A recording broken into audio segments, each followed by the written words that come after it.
Den Duschvorhang oder die Duschwand habe ich etwas fixiert.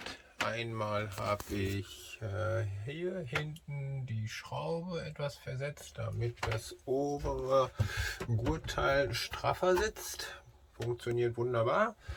Wenn man jetzt öffnet, klappert er hier unten. Nein, ich mache nochmal wieder zu, damit man sieht, dass das hier unten nicht mehr klappert, und zwar weil ich da jetzt ein Magnetband hingemacht habe, ein zweites, und da das Gegenstück, und das funktioniert hervorragend. Wenn man jetzt zumacht, zack, schnappt die da unten an, den Gurt wieder drum.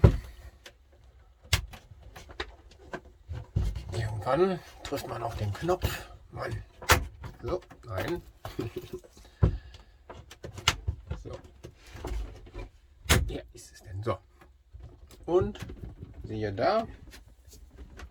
Schön fest. Perfekt.